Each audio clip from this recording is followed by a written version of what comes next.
How long will you decide between two choices? If the Lord is the true God, then follow him. But if Baal is the true God, then follow him.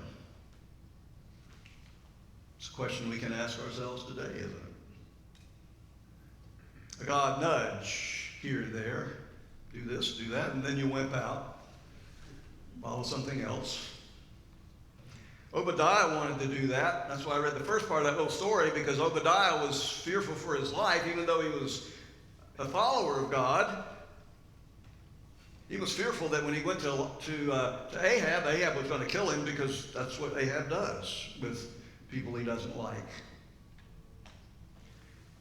Another God nudge, and you wimp out, following some other God. Ahab, the man who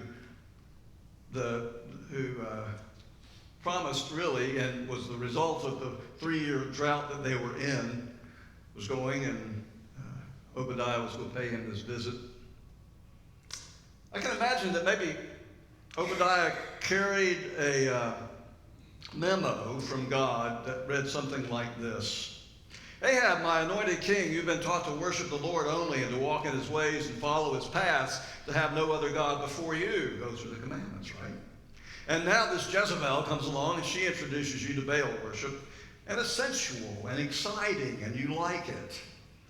And you started thinking that maybe we've been too restrictive in saying that you can worship only one God, and you've deceived yourself into thinking that it's okay to worship 2 or more. I know you really don't want to give me up, the temple and the festivals and all, but you don't want to give up worship to Baals either. And your solution to this is, hey, we've decided that it's okay to worship whatever God we would like. But dude, you're dead wrong.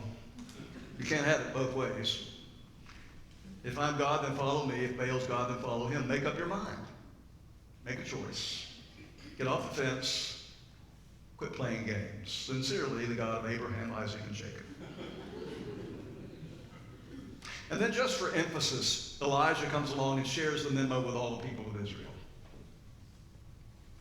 How do you think Ahab and the people of Israel responded to Elijah's words? Maybe with fear a little bit, and some turning back perhaps, maybe, to the Holy One of Israel who had called all of this into being. There's this one little verse, though, that is intriguing to me, and it says that the people said nothing. They just sat there, probably with a blank look on their face. And they didn't respond at all to Elijah. We have a response to make. Elijah asks us that question every day. Whose God are you going to follow today, Jim? The God of the world? The God of fear? The God of anxiety and pushes you into places that you really don't want to go, but you really have to go there because you don't want to face any other issues in your life, and so it's a little bit easier to go that way than it is to follow the God of Abraham and Isaac and Jacob, the God of Israel. We have a choice to make. Somehow that Elijah would be transported to the 21st century and saw the faith of the church of Jesus Christ today. I can envision him saying much the same thing that he said on Mount Carmel. He'd demand that we make a choice. If the Lord is God, follow him. But if you want to make pleasure your God, or power, or greed, or materialism, or popularity, or you can fill in the blank, your God, then follow that. But church, quit playing both ends. How long will you waver between these two choices? Riding the fence. Quit riding the fence. Quit pretending to be something that you want to be but aren't quite yet, but you're afraid to be because you're not sure what will happen if you do. Follow God. The story is told about a circus that had a gorilla, and the gorilla died. And the owner of the circus panicked. And he didn't know what to do. And every circus has to have a gorilla, right? So he went to the store and bought a gorilla costume and found a guy desperate for a job and dressed him up in that costume and said, I want you to pretend to be a gorilla. All you need to do is to prowl around and growl at people. And so that's what happened. The man gave it a try. He had a great time. He was scaring people. He loved his bananas that he was eating. It was a blast. But one day, when he took a break, he fell into the lion's cage next door. And the lion roared and got closer and closer and closer. And the gorilla began to panic and finally said, help, help, help, get me out of here. And finally the lion said, shut up, you fool, or they'll get us both fired.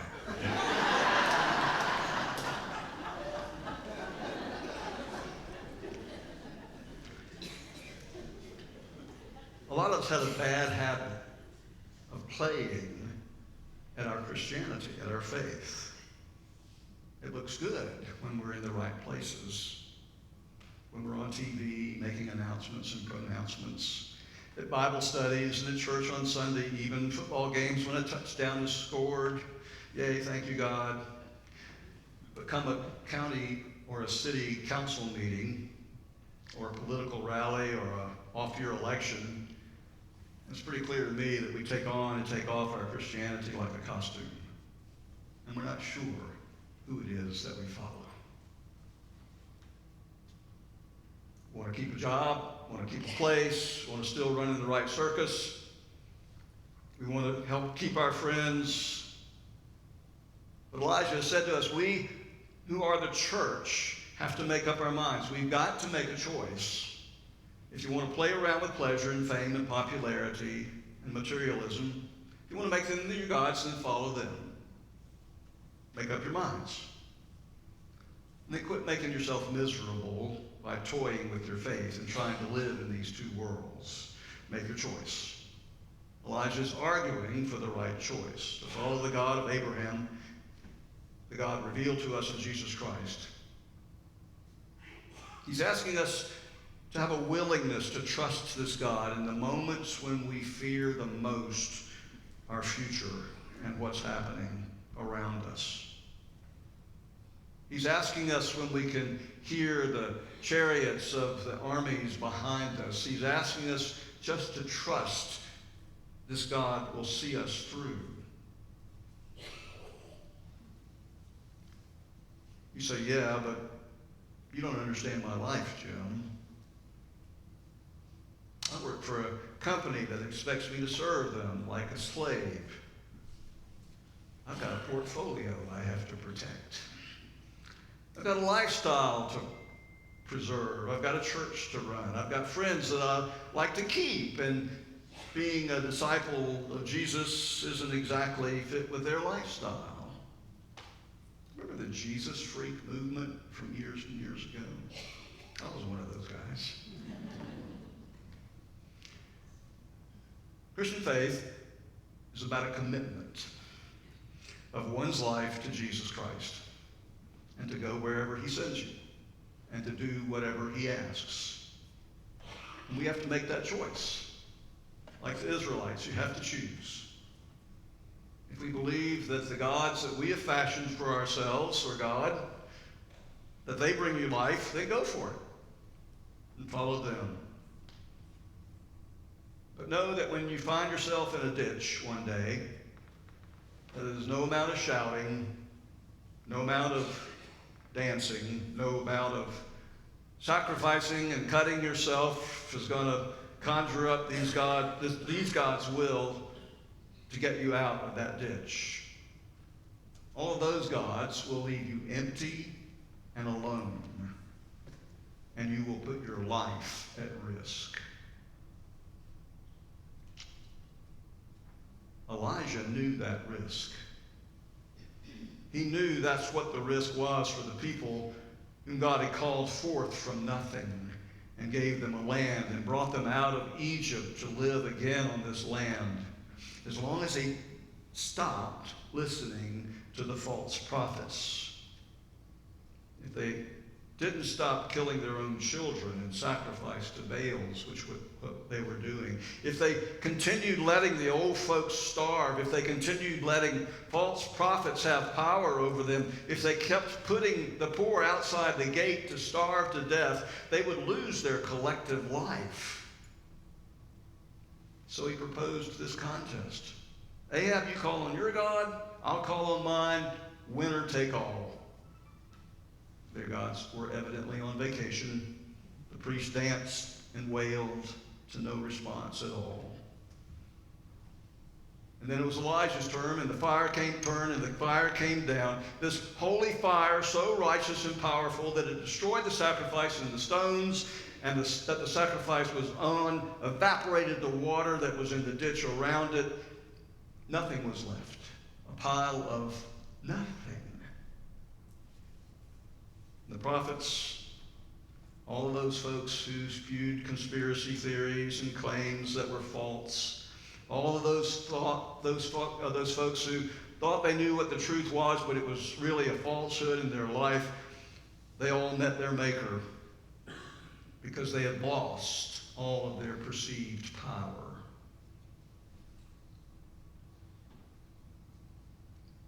In 1863, during the middle heat of the Civil War, Henry Wadsworth Longfellow wrote a poem after his wife had died in a fire and his son had been gravely wounded in a battle fighting in the war.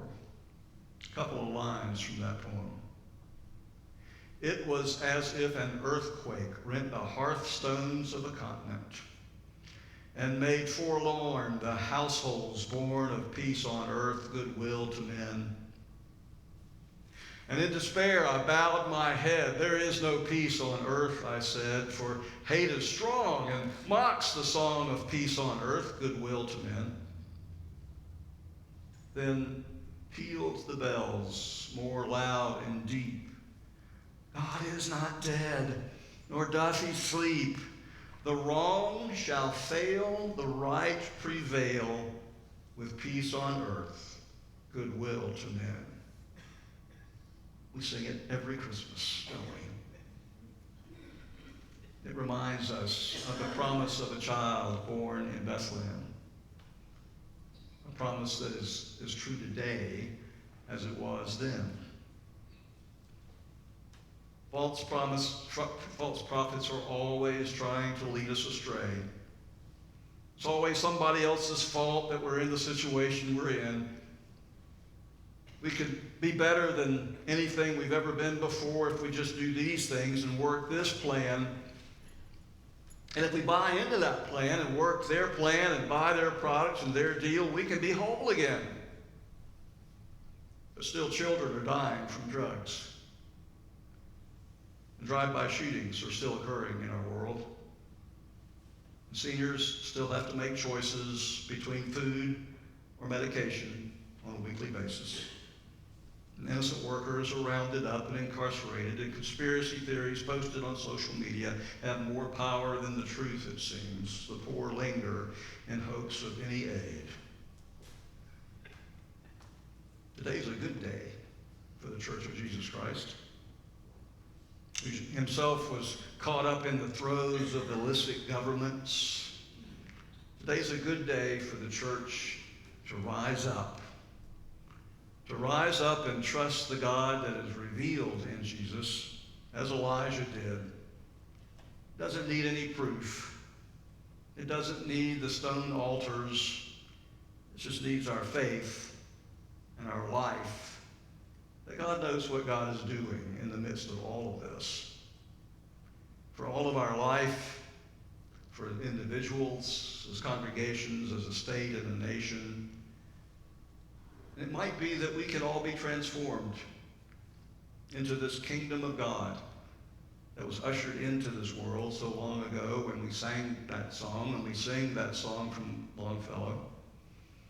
And peace will again be a part of our daily life.